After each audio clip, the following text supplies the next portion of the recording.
Boa tarde. Como o professor explicou para vocês, né?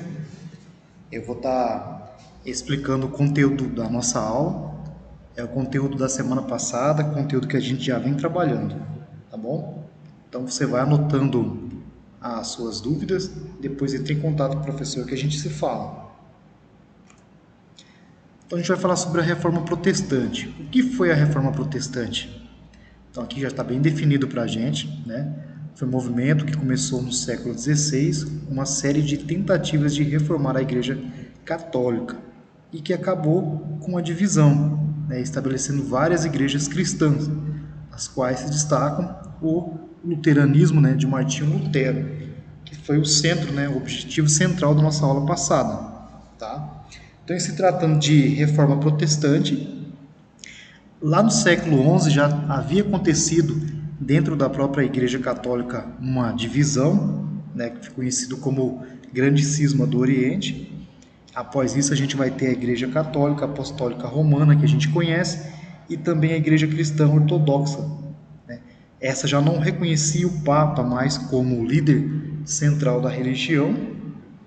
Então, assim, a gente já podemos destacar que a Igreja Católica passava por muitas transformações no período, mas, sem dúvidas nenhuma, a maior de todas, né, a grande cisão, digamos assim, a grande ruptura que vai acontecer na Igreja Católica vai ser devido à Reforma Protestante, certo? Como a gente viu na aula passada, foi iniciado por Martinho Lutero, através das suas 95 teses, né? A Igreja Católica já sofria pressão desde a Idade Média, devido ao abuso, né, de como se utilizava a fé, a riqueza que a Igreja Católica detinha.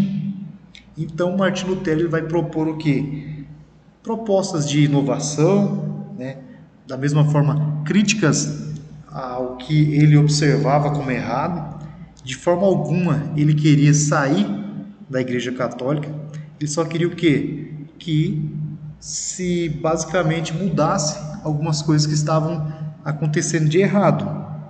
Então, os princípios fundamentais da Reforma Protestante são conhecidos como os 5 solas, conteúdo da semana passada que vocês viram, né? Lembra?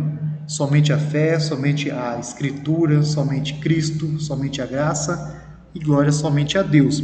Isso era a base da Reforma Protestante de Martinho Lutero. Foi iniciado na Alemanha, como a gente já viu também. Depois, né, se alastra pela Suíça, também a França, os Países Baixos, né, a Holanda, Reino Unido, Escandinávia e algumas partes do leste europeu também. Pré-reforma. Então a gente pode analisar a questão de Martinho Lutero, que basicamente ele continua um processo, porque antes mesmo dessa reforma protestante, já havia iniciado na Europa, lá no século XII, um outro movimento, né, de pré-reforma, conhecido como os valdenses, né, liderado por Pedro Valdo. Era um comerciante de Lyon, que ele se converte ao cristianismo, mas, assim como Lutero, ele vai questionar certos dogmas religiosos, né, de como a fé era utilizada pela Igreja Católica. Então, como a gente viu, essas 95 teses de Lutero, a sua proposta religiosa, vai ser a base para o surgimento de novas religiões. Não somente o luteranismo, mas a gente vai ver também o calvinismo e também na questão da Inglaterra, né? A igreja anglicana que vai surgir baseada nessa nova doutrinação. A reforma. Então, no início do século XVI, a pregação das indulgências, que envolvia vastas somas de dinheiro e de interesses financeiros internacionais. Para Roma, a venda de indulgências tornara-se o quê? Uma fonte de rendimentos regulares e extraordinários, nomeadamente para a construção da nova Basílica de São Pedro. Lutero ele se revolta contra essa prática da igreja. O que era a indulgência? Era basicamente o perdão dos seus pecados em vida ou morte, mediante um pagamento à igreja. Ou seja, você podia pecar, festar, bagunçar, mas se você pagasse certa quantia para a igreja católica, você seria perdoado. Então, essa era uma das críticas, basicamente, de Lutero. não somente a venda de indulgências, mas tinha também os cargos eclesiásticos, questionamentos sobre a autoridade do Papa, culto às imagens, né, culto aos santos que já foram condenados. Martim Lutero também questionava a tradução da Bíblia, que antes era somente no latim, ele queria que fosse traduzido para as línguas nacionais, e que o homem tivesse o seu livre entendimento do conteúdo da Bíblia, ou seja, que cada um fosse basicamente o seu pastor, pudesse ler a Bíblia na sua língua nacional e interpretasse as escrituras segundo as suas próprias orientações. É um exemplo bem simples para nós.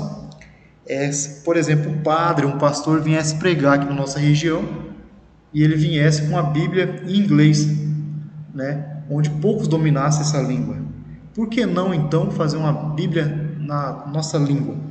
Para que nós pudéssemos ler, interpretar, vasculhar o conteúdo, tirar nossas próprias conclusões. Era isso que Lutero buscava. Então, dentre as principais causas dessa ruptura, essa grave cisão que aconteceu com a Reforma Protestante, a gente tem o quê? Como o professor falou, a interpretação da Bíblia, a corrupção do clero. O que era a prática de simonia? Também muito questionado por Lutero. Era a venda de o quê? De objetos santos, por exemplo, o espinho da coroa de Cristo, partes da cruz em que Cristo foi crucificado e assim por diante. Eles vendiam tudo. Então isso era questionado. Então o perdão, a salvação vinha através do que? Do pagamento. Então era isso que Lutero questionava. Para ele a salvação vinha através da fé. Lembra que a gente viu isso semana passada. Então também tinha críticas à moral dos padres, a questão do celibato, do padre não poder se relacionar com nenhuma mulher. Então na época ali era comum os escândalos amorosos. O padre tinha esposa, amante, tinha tudo, bebia, vendia os sacramentos, então não tinha moral nem credibilidade. E dentro desse contexto tínhamos também o sentimento nacionalista. Então as monarquias nacionais, com o governo de reis e rainhas, começaram a questionar a Igreja Católica, porque se a sede era em Roma e eles usavam latim, eles basicamente eram uma instituição não nacional, internacional, que de certa maneira, através das suas práticas, através dos seus dogmas, acabavam interferindo na política nacional desses países, que procuravam de certa forma unificação. Consequências: Lutero conseguiu o que ele queria? Não, Como a gente viu lá no século X, 1521, ele foi excomungado. O que é basicamente excomungar? É ser amaldiçoado, ele foi expulso, está fora da congregação. Então também, como não quis se retratar com o imperador Carlos V, ele foi expulso do Sacro Império Romano Germânico. Para quem não sabe, esse Sacro Império Romano Germânico vai ser hoje a atual Alemanha. Lá em 1871 a gente vai ter uma unificação, e tudo isso vai virar um único país, certo? Depois de tudo isso aqui, depois de excomungado, ele consegue traduzir a Bíblia para o alemão e assim se inicia o processo que a gente conhece hoje, a capacidade que a gente tem de interpretar e ler a Bíblia na nossa própria língua, o que antes não podia acontecer. A Liga de Smalk, certo? Então, como a gente viu ali, pessoal, foi complicado, foi uma grave cisão, uma grave ruptura. A gente vai ter nesse período aqui a Guerra dos 30 Anos, que vai de 1618 a 1648. Foi uma grave crise do século XVII, justamente pela questão da liberdade religiosa. Aqueles que queriam praticar o protestantismo, aqueles que praticavam o catolicismo, eles não entraram em acordo. Então durante 30 anos foi complicado. Então, para enfrentar o imperador, os luteranos organizaram a Liga de Smalk, que só conseguiu vitória em 1555 com a paz de Augsburgo. Com isso, cada príncipe tinha o direito de escolher a sua religião e a de seus súditos também. Então, é importante saber que se Lutero tivesse revoltado contra a Igreja Católica um século antes, seria queimado. Mas naquele momento em que Lutero ele elabora suas 95 teses, era uma época diferente, Era uma nova mentalidade, descontentamento com a igreja, né? A mentalidade das pessoas estava mudando desde o final da Idade Média. Então, haviam pessoas poderosas dispostas a mudar de religião também e proteger também aqueles que quisessem fazer o mesmo. Aqui nesse mapa aqui a gente consegue observar, né, de forma colorida, as novas religiões que vão surgindo. Então aqui a gente tem aqui o domínio do catolicismo ainda, a gente vai ver o domínio do luteranismo, do calvinismo e da igreja anglicana, que a gente já vai falar daqui a pouco o que é.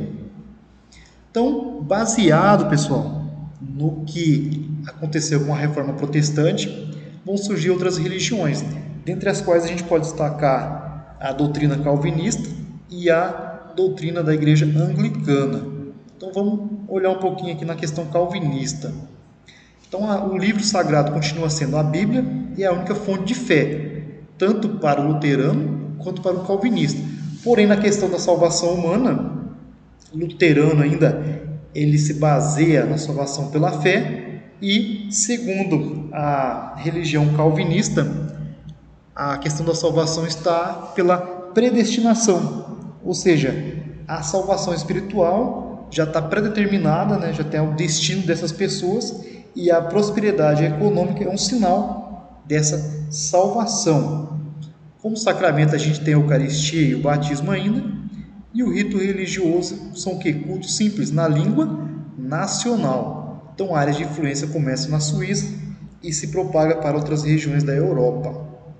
E a igreja anglicana, essa é interessante, foi fundada por Henrique VIII, a partir do momento que ele rompe com a igreja católica, porque ele queria se divorciar da sua esposa, certo?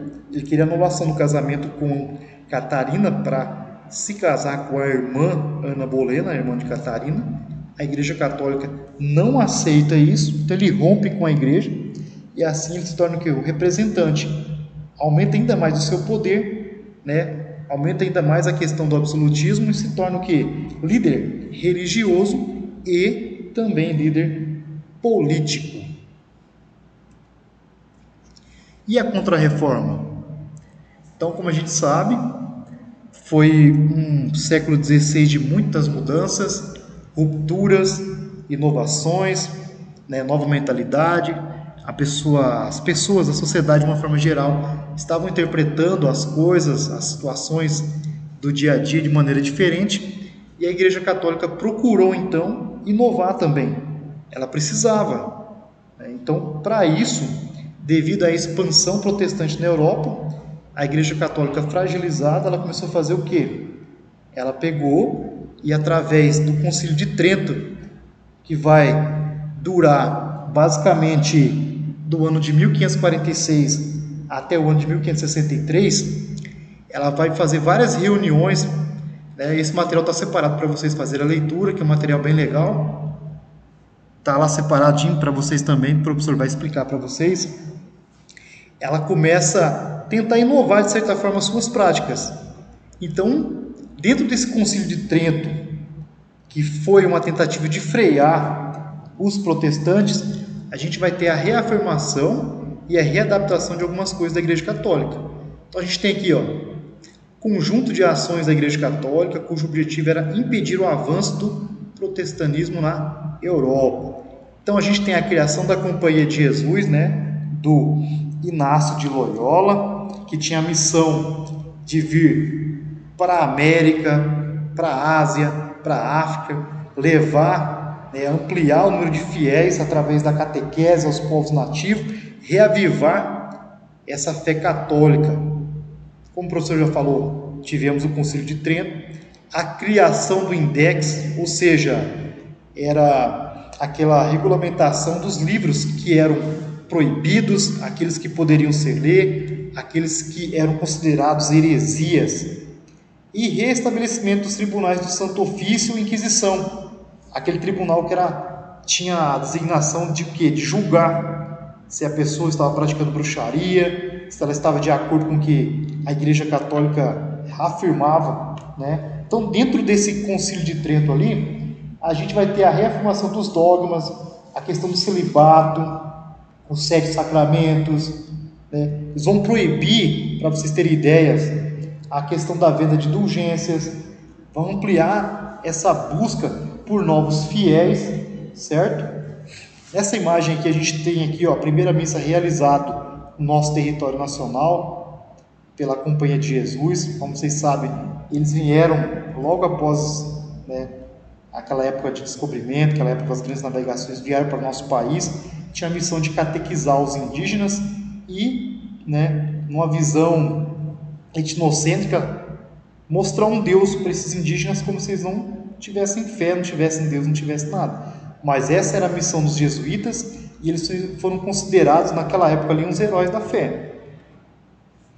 O Concílio de Trento, né, esse encontro oficial do alto clero católico, ele foi debatido, como a gente falou, como eu falei para vocês, por muito tempo e definiu, né, os novos rumos, os novos dogmas da Igreja Católica e tentou frear o avanço dos protestantes na Europa.